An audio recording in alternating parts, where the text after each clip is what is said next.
My brother declared me dead and seized my inheritance, but when I walked into Mom's wedding, I revealed the truth, shattering the elaborate deception he'd constructed. I'm turning 30 this year, and growing up, I always felt deeply connected to my family, especially my older brother, Eric. He was my role model, the person I confided in above everyone else. Eric, who's now 32, was more than a brother, he was my closest friend. So, when I landed this unbelievable opportunity to work in Iceland, it felt natural to ask Eric to manage my affairs back home. The offer was too good to refuse. I've always been fascinated by maps and geography, and this job as a digital cartographer was a dream come true. It meant traveling to the most remote corners of Iceland, surveying uncharted territory, and creating incredibly detailed maps. The work was demanding, but the scenery was breathtaking. The only downside was the unreliable communication. I'd often go weeks without any phone or internet access, completely cut off from the world. Before leaving, I signed a power of attorney over to Eric, trusting him to handle my property and bills. He seemed genuinely happy to help, even throwing me a going-away dinner where he spoke about how proud he was. Looking back, the memory of his sincerity feels like a betrayal. I settled into life in Iceland, and it was extraordinary. My days were filled with hiking, exploring glaciers, and mapping landscapes that seemed out of this world. I tried to stay in touch with my family, but it wasn't easy. For the past 3 years, Eric was my only link to home. The time difference and the patchy service made it difficult to connect with anyone else, and everyone seemed to understand that, as Eric would fill me in on the family news. One day, my camera broke down. I needed it to document the areas I was mapping, and without it, I couldn't do my job. So, I made the trek to Reykjavik, the nearest city, to get it repaired. While I was there, I decided to check my emails and social media. I hadn't been online in over 2 years, except for my brief communications with Eric, so I expected the usual updates from friends and family. What I found instead sent my world spinning.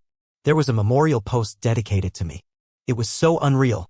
My cousin had written a heartfelt message about how I'd always be in their hearts, accompanied by photos that looked like they were from a funeral. Strangers were leaving comments like, "He was taken too soon," and "Rest in peace, Liam." My stomach dropped. At first, I was convinced it was a mistake, a cruel joke, or even a hacked account. But as I scrolled through the posts, I found more.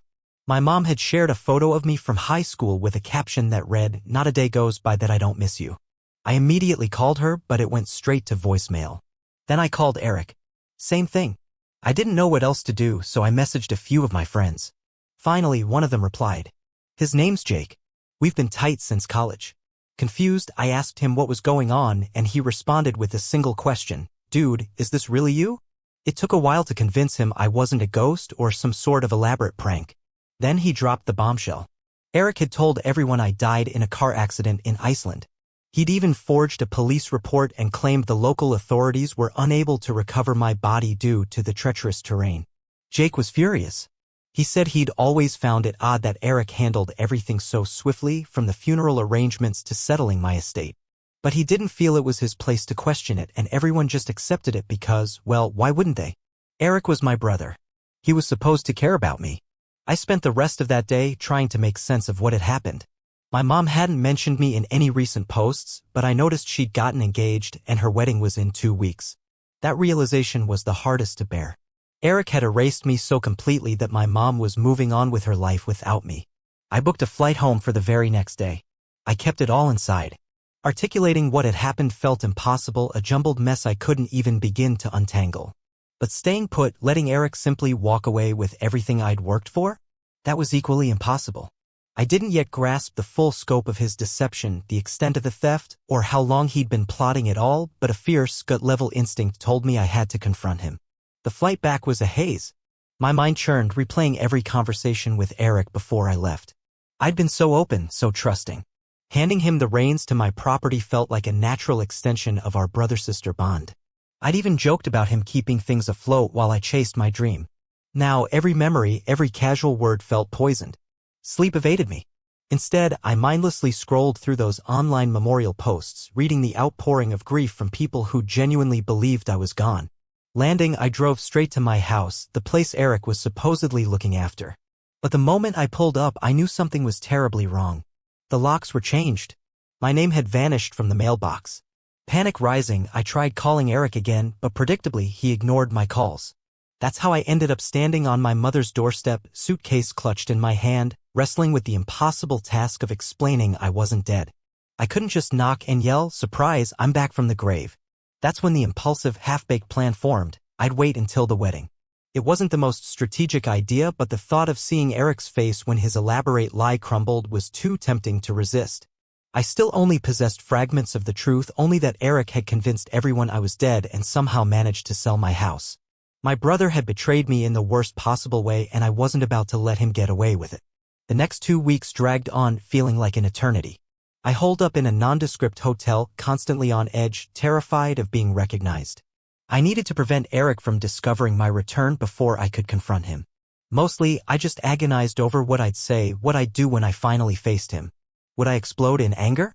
Would I physically attack him? The uncertainty gnawed at me. All I knew was that I had to be there. When the wedding day finally arrived, I felt far from ready. Still, further delay was out of the question. The previous 2 weeks had been spent drowning in a sea of anger and disbelief, obsessively replaying every memory, searching for clues I'd missed. The betrayal hung over me like a suffocating fog, and the thought of confronting Eric was the only thing that cut through it, even though I still lacked a plan. I only knew I had to witness the charade. The church, not far from where we grew up, was buzzing with familiar faces. Family members, old friends, all heading inside, laughing and chatting. It felt surreal, like stepping into an alternate reality where I didn't exist. Part of me wanted to scream, "I'm alive. It's me, right there on the sidewalk." But I resisted, determined to time my entrance for maximum impact. I waited until just before the ceremony began, the church doors still open, the soft strains of music drifting out. My heart hammered in my chest as I walked up the steps. I felt like an outsider, peering into a world I no longer belonged to, and the pain of that realization was sharper than I anticipated. Inside, the church was packed. Slipping in unnoticed, I leaned against the back wall, my eyes darting across the room. My mother was sitting at the front, next to her fiancé. She looked radiant, but a subtle sadness lingered around her eyes, a visible attempt to mask the grief of losing me. Seeing her like that was incredibly strange. I'd always imagined her as the first person I'd run to, but suddenly I felt paralyzed, unsure of what to say. And then there was Eric. Standing near the altar, he was in the middle of giving some sort of speech. I couldn't hear everything from my vantage point, but I caught snippets, platitudes about family, about cherishing the people we love. The hypocrisy stung. The sheer audacity of it turned my stomach. How dare he stand there, spouting those vows after everything he'd done? It was sickening. I'd been waiting, a knot of dread and anticipation tightening in my chest, for the officiant to ask if anyone present objected. My palms were slick with a nervous sweat, my heart hammered against my ribs, but I knew I had to act. This was the moment. I stepped out into the aisle. The sound of my own voice surprised me with its strength as I declared, "Well, yeah, I have an objection because I'm not exactly dead." An absolute stillness descended. The air crackled with disbelief. For a heartbeat, the entire church seemed suspended, caught in a silent tableau. Then the storm broke. A gasp so sharp and loud ripped through the sudden silence. It was my mother. Her fiancé, Mark, twisted towards her, his face a mask of utter bewilderment, and then back to me as if trying to decide if I was a figment of his imagination. But Eric, his reaction is etched in my memory forever. He visibly blanched, his face draining of all color, and stumbled backward, knocking a chair to the floor with a clatter. His mouth opened in a silent, "Oh," no sound emerged. He just stared, his eyes wide with shock, like he was seeing a ghost. As I walked slowly down the aisle, I saw my niece, Olivia, break free from her mother and run towards me. She was sobbing, the word Uncle Liam. Uncle Liam, tumbling from her lips between sobs. She latched onto my legs, her small arms wrapped around them so tightly I nearly lost my balance. She was trembling, and it took all my strength not to break down myself. A wave of whispers rippled through the room, a low, insistent hum. Heads turned, fingers pointed, necks craned for a better view. I saw one of the ushers start to move in my direction, undoubtedly thinking I was some kind of deranged intruder. But before he could reach me, my mother found her voice and stepped in. Tears streamed down her face, and her voice trembled with emotion as she asked, "Liam? Is that really you, darling?" I managed a nod, and that's when she rushed toward me. She cupped my face in her hands, as if trying to reassure herself that I was real, flesh and blood, and then pulled me into the most bone-crushing hug I'd ever experienced. "I thought I'd lost you," she kept repeating, her voice muffled against my shoulder. "I thought I'd lost you forever." I was utterly speechless. What does one say in a moment like that? The officiant made a futile attempt to restore order, but it was hopeless. The wedding was effectively over. Eric finally found his voice, a weak, stammering sound as he tried to explain the impossible. He babbled something about a misunderstanding, how he thought I was dead, how he'd only recently learned I was alive and was planning a surprise. The nerve of the man. I immediately corrected him, telling everyone the truth, how I'd been living in Iceland completely oblivious to his machinations and how I'd discovered this twisted charade and rushed back as quickly as humanly possible. I didn't know the full extent of Eric's betrayal yet, but I knew enough to paint him as the villain he was. The guests were stunned. Some wore expressions of horror, others of profound confusion. My mother's fiancé, Mark, a practical man through and through, stepped forward and posed the question that cut through Eric's web of lies. If Liam is alive, then who signed the death certificate? Who arranged and paid for the funeral? Eric was visibly sweating, stammering about misinformation from Icelandic authorities, a flimsy excuse that no one in the room believed for a second. Olivia's mother, Emily, Eric's wife, sat in the front row, her face etched with a mixture of shock and anger. She hadn't said a word, but her gaze fixed on Eric spoke volumes. She clearly wasn't buying his pathetic performance. Eric tried to make a hasty retreat, muttering about needing some air, but Mark wasn't having it. He instructed a friend, a retired police officer, to keep a close watch on Eric and ensure he didn't go anywhere. Meanwhile, I was besieged by a barrage of questions from family and friends. They wanted to know where I'd been, how I'd found out about the wedding, why I hadn't contacted anyone. It was overwhelming, but I tried to answer as best I could without divulging every single detail. Eventually, my mother insisted on postponing the ceremony. She needed time to process everything, she said, and truthfully, so did I. The day had been a whirlwind of surreal emotions. The last of the guests trickled out, each offering a hug or a consoling pat. A few even had the nerve to apologize for believing Eric's lies. Nice of them, I suppose, but their words felt hollow, doing little to ease the turmoil inside me. As people departed, Eric attempted to corner me, but I was far from ready to face him. "We'll deal with this later," I managed to say, and he looked like he wanted to argue, but Mark intervened, firmly telling him to back off. By the time the house was empty, I felt utterly depleted, as though I'd survived some terrible ordeal. My head swam with the day's events, but I knew this was only the initial skirmish. Eric had a lot of explaining to do, and I was determined to uncover every single lie. My next step was figuring out just how deeply his deceit ran. I had no idea what I would find, but I braced myself for the worst. Considering what had already come to light, I had a chilling premonition that I hadn't even scratched the surface. Well, here I am, finally ready to share an update. I'm still reeling from the wedding debacle. After I crashed my own wedding, things descended into even more chaos than I could have imagined. The ceremony was obviously postponed, and Mom spent the rest of the day in a daze, trying to make sense of everything. I stayed with her and Mark, her new husband, who, surprisingly, has been a rock through all of this. He's the kind of person who remains calm no matter what, and honestly, we've both needed his steady presence. The very next morning, we had a meeting with the family lawyer. I hadn't seen him since I left for Iceland, and his reaction when I walked into the office was priceless. He too had believed I was dead. Eric had fed him the same lies as everyone else. Once I'd explained the situation, he immediately began investigating the legal documents Eric had filed over the past 3 years. What we uncovered was staggering. I knew Eric was capable of dishonesty, but I was completely unprepared for the extent of his actions. He had filed my death certificate, claiming it was issued by Icelandic authorities, and he'd used it to execute a series of fraudulent actions. First, he sold my house. He told the lawyer that it was what I would have wanted, and because he had power of attorney, no one questioned it. Then he emptied my savings account, transferring the money into his personal accounts. But it didn't stop there. Eric also took out significant loans in my name. He used my supposed death as an excuse to bypass the usual checks and balances, claiming he was settling my estate.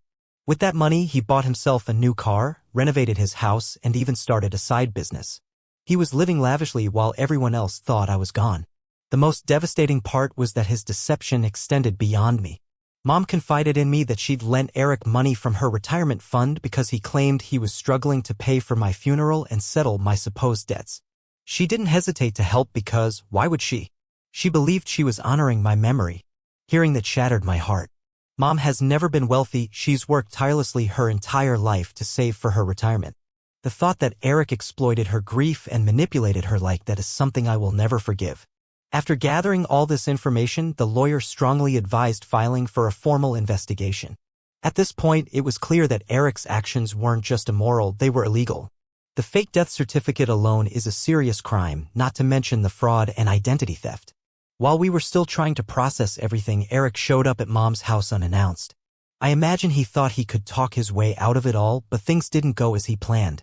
Mom refused to let him in, which was significant because she's always been the kind of person who gives people the benefit of the doubt. She told him that until he confessed everything, she didn't want to see him. Even that didn't deter Eric, though. He started shouting through the door, professing his sorrow and claiming it was all a misunderstanding. He had the audacity to try and turn it around on me, claiming I'd put him in an impossible situation and he was simply doing what he thought was best. I didn't even dignify that with a response. It was glaringly obvious he wasn't remorseful, his only concern was avoiding the consequences. Later that day, Emily, his wife, called and the situation took yet another unexpected turn. She'd been a quiet presence amidst the wedding chaos, but now she was ready to talk. She confided in me that she'd harbored suspicions about Eric for quite some time, but lacked concrete evidence until recently. Apparently, she'd stumbled upon a folder in their home office labeled Liam's estate. The contents were shocking, a collection of forged documents, including that fabricated police report from Iceland. Emily sounded utterly heartbroken. She repeatedly apologized, lamenting that she hadn't recognized the warning signs sooner. I reassured her that it wasn't her fault. Eric had skillfully deceived everyone, not just her. She then told me she was initiating divorce proceedings and was prepared to fully cooperate with the investigation. That news was a huge relief because I honestly believe her testimony will be crucial in holding Eric accountable. At this point, we're only in the initial stages of untangling this legal web. Our lawyer is diligently working to get my accounts unfrozen and to trace the loans Eric fraudulently obtained in my name. It's going to be a protracted and arduous process, but at least we're finally making headway. Emotionally, though, it's been incredibly difficult. I'm currently staying with my mom and Mark, which provides a much-needed support system, but there's a palpable tension in the house. My mom keeps blaming herself, agonizing over her failure to recognize something was amiss. I've repeatedly reassured her that she bears no responsibility, but I can sense she's still burdened by immense guilt. As for me, I'm focusing on getting through each day. I've been reaching out to friends, letting them know I'm alive, which has been awkward to say the least. Most of them are shocked but relieved to hear from me. A few have expressed anger, suggesting I should have made more effort to stay connected while I was abroad. I understand their perspective, but it's difficult to fully convey how isolated I was. Adding another layer to this whole situation, I reconnected with Rachel, my ex-girlfriend. We dated for several years before I left, but we broke up shortly before my trip. At the time, I believed it was simply due to us drifting apart, but now I'm beginning to suspect that Eric may have played a role in our breakup. Rachel told me that she always felt there was something strange about the way things ended. She said rumors were circulating that I was cheating on her, which is completely untrue. It's becoming increasingly clear to me that Eric might have deliberately planted those rumors to drive us apart. We're just talking for now, nothing serious, but it's comforting to have someone who understands what I'm going through. She even offered to testify if it becomes necessary. Anyway, that's where things stand at the moment.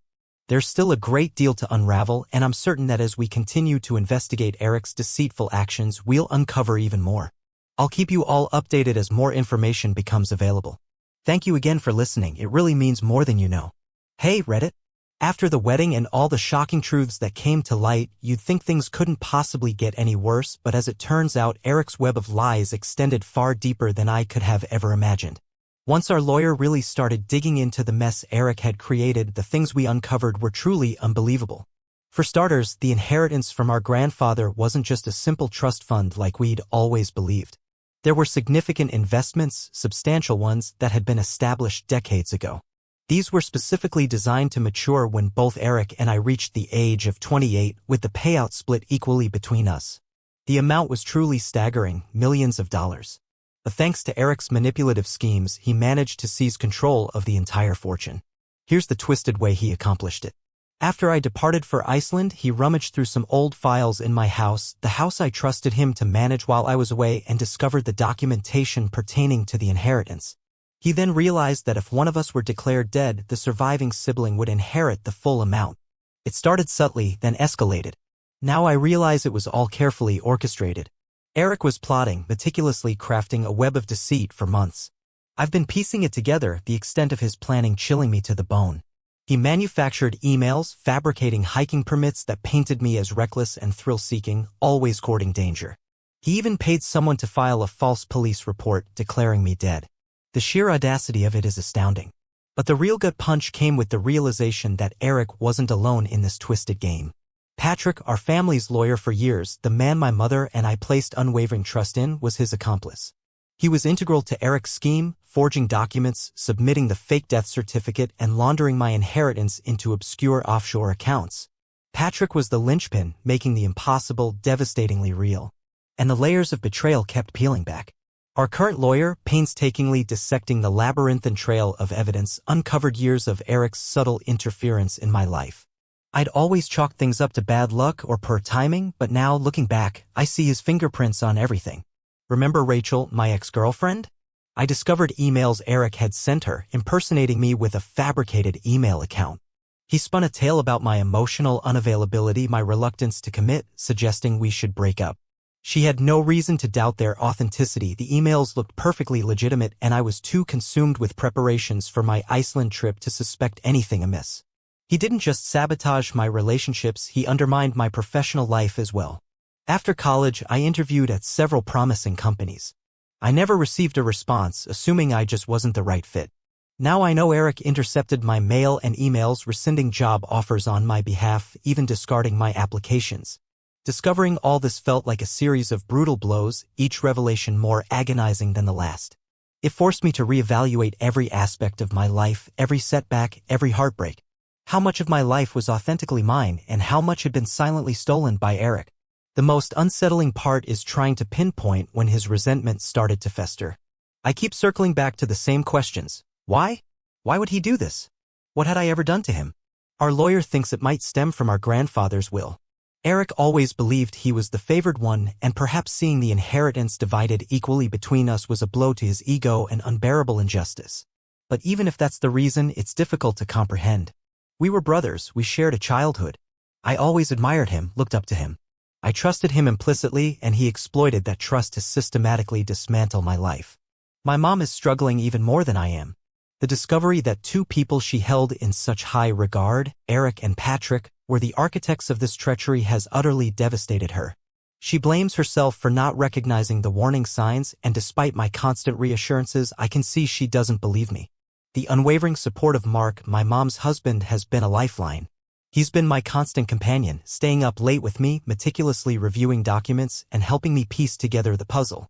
He even leveraged his old police contacts to ensure we have all the resources needed to build a solid case. I never anticipated needing him so much, but I'm profoundly grateful for his presence. Meanwhile, Eric has retreated into silence, an unsettling calm after the storm. Following his unsuccessful attempt to explain himself at my mom's house, he's been avoiding everyone. Emily, his wife, confided that he's staying with a friend, only returning home sporadically to collect clothes or check on their daughter, Olivia. She's consumed by anger and betrayal, and I can't fault her. From what she's revealed, Eric has been deceiving her for years as well. Olivia, my heart aches for that little girl. She's only 10, and this whole mess is just crashing down on her.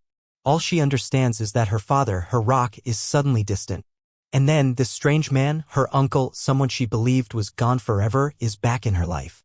She's full of questions, innocent and probing, and it's agonizing trying to answer them without completely shattering her world. I desperately want to protect her image of her dad, but I refuse to lie. It's a tightrope walk.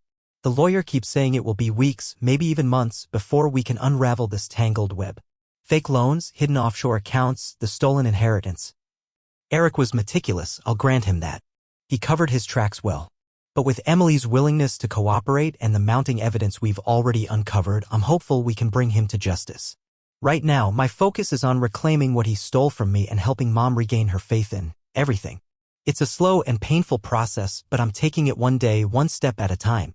I keep reminding myself that the truth is finally coming out, and that's what matters most. The hardest part is knowing there are still so many secrets buried, waiting to be unearthed.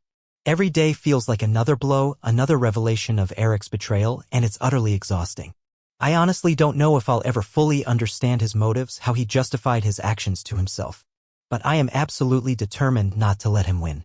The road ahead is long and arduous, but I'm ready to fight for what's rightfully mine. If Eric thought I would simply surrender and accept his actions, he is in for a rude awakening. This is where things stand at the moment. I'll share any new developments as they unfold. Thank you for your continued support, it means the world to me. It's me again. So much has happened since my last entry, honestly, I'm still reeling from it all. The situation with Eric has spiraled into something beyond my worst nightmares. I thought I'd already seen the depths of his betrayal, but it turns out there was so much more to uncover. Let me explain. After my lawyer and I presented the overwhelming evidence of Eric's fraud and theft, we filed a formal complaint with the authorities and things escalated rapidly. The forged death certificate, the stolen inheritance, the fraudulent loans, the charges against Eric were staggering. The police became involved and within days Eric was placed under house arrest. He was confined to his home, fitted with an ankle monitor to prevent any escape attempts. Initially, I thought this was the end. He was caught. The investigation was ongoing, and it seemed that justice was finally within reach. But predictably, Eric refused to take responsibility for his actions. One night, I received a frantic call from Emily, Eric's estranged wife. She was barely coherent, her voice filled with panic. Eric was gone. He had cut off his ankle monitor and disappeared. My heart plummeted. How could this have happened? Weren't the police supposed to be monitoring him? Emily said she didn't know how long he had been gone, but she had found a note he left behind. The note wasn't an apology, nor did it offer any explanation. It was brief, chilling, and threatening. I'm not going to prison for this. You'll regret coming after me. I won't pretend. I was terrified. I didn't know what he meant by you'll regret it, but it sounded ominous. The police were immediately notified and a massive manhunt was launched. They suspected he was attempting to flee the country, but tracking him down wouldn't be easy. The situation intensified a few days later when Emily called me again. While packing up Olivia's belongings, she discovered something hidden in Eric's office, a burner phone and a notebook filled with details about fake IDs and elaborate plans to leave the country. Finding those notes, the ones about him taking Olivia, it just shattered me. The idea that he'd even consider involving his own child in his twisted scheme, it was beyond comprehension. Olivia is just 10, and honestly, she's already carried burdens far too heavy for someone her age. I knew Emily was terrified, I could feel it radiating from her. So, they were moved to a safe house, and I don't think I'd ever seen Emily so profoundly shaken. She'd confessed to me that over the years, she'd had her suspicions about Eric, a nagging feeling that something wasn't quite right, but this was a whole different level of depravity. The notebook he kept, a dark testament to his intentions, also contained a list of potential escape routes, contacts who could help him vanish into thin air. Friends, shady business partners, even someone who apparently specialized in manufacturing fake identities. The police, acting swiftly, began tracking down these leads, but Eric always seemed to be one step ahead, like a phantom constantly evading capture. For weeks, the days stretched on, heavy with anxiety, and it felt like we were stuck in place. The authorities were doing everything they could to locate him, but he remained elusive. During that time, I couldn't shake this overwhelming fear that he might come after me, or Emily, or, God forbid, Olivia. Mark, my mom's husband, was an incredible anchor during this period. He leveraged his connections in law enforcement to keep us informed and ensured we had some extra protection around us. Then, unexpectedly, the police caught a break. Eric was spotted at a hotel near the Canadian border attempting to connect with one of his contacts. By the time they arrived at the scene, he had vanished, but they uncovered evidence suggesting he was heading north towards Canada. They immediately issued alerts to airports, bus stations, and border crossings. It wasn't long after that when they finally apprehended him. He was arrested attempting to access one of his hidden accounts to withdraw funds, which turned out to be his downfall. It seems he couldn't resist dipping into the stolen inheritance. The authorities had been meticulously monitoring suspicious transactions linked to him, and when he made his move, they were ready to pounce. When they brought him back to the States, he was hit with a staggering list of charges: fraud, identity theft, falsifying documents, and violating his house arrest. But the big one, the charge that truly mattered, was the attempted kidnapping of Olivia. That charge alone carries a serious sentence, and in my mind, I believe it was the final nail in his coffin. I wish I could say that was the end of it all, but the repercussions of Eric's actions continue to ripple through our lives. The forensic accountants are still tirelessly untangling the intricate web of deceit he left behind. So far, they've managed to recover about 60% of the inheritance, but the remaining portion is tied up in offshore accounts, lost in the volatile world of cryptocurrency. It's going to take years to fully repair the damage he's inflicted. On a personal level, things have been incredibly difficult. My mom is still grappling with the reality of what Eric did. She's in therapy now, and I think it is helping her, but I can still see the pain etched on her face every time his name is mentioned. Olivia is also in therapy and slowly she's starting to open up about how all of this has impacted her. The other day, she asked me why her dad tried to take her away and I honestly didn't know how to answer. How do you explain something like that to a 10-year-old child? Emily has been a rock through all of this. She's been working closely with the authorities, providing them with as much information as possible to help build a strong case against Eric. She's also filed for divorce, which I believe is the best decision she could make for herself and Olivia. As for me, I'm trying to move forward to rebuild my life and reclaim my identity. The family lawyer has initiated the process of reinstating my legal identity, which has proven to be far more complicated than I initially anticipated. There's an overwhelming amount of paperwork involved, and I constantly encounter roadblocks because, legally, I was considered dead for 3 long years. It's frustrating, but I'm determined to get my life back on track. One silver lining in all of this chaos has been reconnecting with Rachel, my ex. She's been incredibly supportive, offering a listening ear and a shoulder to cry on, and we've spent countless hours talking about everything that's happened. It's too early to say where things are headed, but it's comforting to have her back in my life. I know this story is a lot to process, and believe me, living it has been even more surreal and unbelievable. I still have moments where I wake up and question if this is all just a terrible nightmare, but then I remind myself that the truth is finally out in the open and Eric can no longer cause us harm. The road ahead is still long and uncertain, but I remain hopeful. My family is stronger than Eric's lies, and I refuse to allow him to define the rest of my life. Thank you truly for all the support. Knowing so many people were on my side was a lifeline. I'll be sure to let you know if there are any updates. It feels like a weight has been lifted enough for me to finally share what happened since everything with Eric fell apart. The last few months have been a whirlwind, and although things are still a long way from perfect, my family and I are finally starting to find our footing. I never would have imagined my life taking such a dark detour, but in some strange way it has sharpened my appreciation for what I still have. Let me start with Eric. After he was apprehended, they brought him back to the States to face all those charges. Honestly, the evidence against him was overwhelming. His lawyer tried to paint this picture of a man driven to desperate measures by pressure, but no one believed it. The prosecution made it clear he'd spent years systematically manipulating and defrauding the people closest to him. Emily even testified, and she didn't hold back a single detail of what she had uncovered in their home. Watching her up there, so strong and resolute, reminded me of her resilience throughout this ordeal. The verdict was hardly a surprise.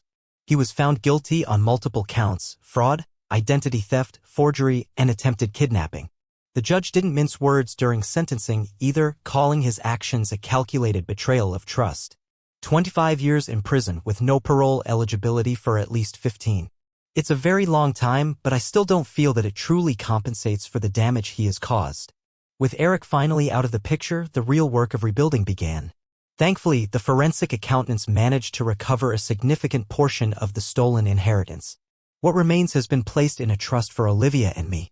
The company's shares, also part of the inheritance, were returned to me, which felt incredibly daunting at first. I never planned to run a business like this, but I've managed to put together a fantastic team to help me navigate things. Surprisingly, the company is doing quite well, especially considering the turmoil it endured. We've even been able to rehire some of the employees who lost their jobs due to Eric's mismanagement, and we're slowly earning back the trust of our clients. It's a challenging process, but seeing the company stabilize has lifted a huge weight from my shoulders. Mom has been dedicating herself to her own recovery. She's still seeing her therapist, but I can see a genuine peace settling over her. A few weeks ago, she made the decision to legally change her last name to Marks, explaining that she no longer wanted to be associated with Eric in any way. It was a very emotional moment for her, but I believe it was the right step for her to take. Emily and Olivia are also doing remarkably well. Emily finalized her divorce from Eric and has been focusing on building a fresh start for herself and her daughter. Olivia is still in therapy and she's had some very difficult questions about her father, but she's handling it all with more grace than I ever anticipated. She started playing soccer and making new friends, which is such a joy to witness. One of the most unexpected silver linings of this whole ordeal has been the closeness that has developed between Emily and me. We weren't particularly close before all this happened, but going through this together has forged an unbreakable bond. She feels like a true sister to me now, and we're committed to remaining an important part of each other's lives, especially for Olivia's sake. Personally, I've been working tirelessly to reclaim my identity both legally and emotionally. Getting all the paperwork sorted out was an absolute nightmare, but I finally have everything back in my name. Holding my new ID for the first time brought on this strange mix of emotions, relief, certainly, but also a profound sadness. It served as a stark reminder of everything I'd been through, but also of how far I'd come. Rachel and I have been spending more time together. Discovering that Eric deliberately sabotaged our relationship was incredibly painful for both of us, but we're committed to rebuilding what we had. One of the most transformative and healing experiences has been starting a project to honor my grandfather's memory. Using a portion of the recovered inheritance, I established a foundation that provides support to victims of financial fraud as they rebuild their lives. It's a way to transform all the pain and anger into something positive, and knowing that I'm making a difference for others gives me a renewed sense of purpose. The foundation is already having a significant impact. We've partnered with organizations that offer free legal services and financial counseling to people who have been through similar experiences. Hearing their stories is humbling, and it reminds me that I'm not alone in this journey. The other day, my niece, Olivia, asked me a question that's been swirling around in my head ever since. "Aunt, your name, are you happy now?" The question surprised me mostly because I hadn't explicitly considered my own happiness in a while. Am I? I honestly can't say definitively. Maybe not in the way I used to define it, but I feel a sense of hopefulness, and right now that seems enough. It feels like a good foundation. Everything that's happened has reshaped me in ways I'm only beginning to understand. I've discovered just how easily trust can shatter like glass dropped on a hard floor. But I've also been amazed by the resilience of the human spirit, the inner strength that surfaces when you feel you have nothing left to lose.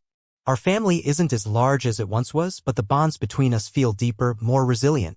We've navigated some truly dark and difficult times, and somehow we've found our way back to the light, together. If anyone reading this is currently grappling with betrayal, loss, or any form of heartbreak, please know that rebuilding is possible. It's an uphill battle, no doubt, and it demands patience, strength, and a willingness to be vulnerable. There will be setbacks and days where you feel like giving up. But keep going. Because on the other side of the pain, there's a chance to create something new, something even more meaningful than what was lost. I truly believe that sometimes the most devastating moments in our lives pave the way for the most profound and unexpected personal growth. And that is a beautiful, if painful, paradox.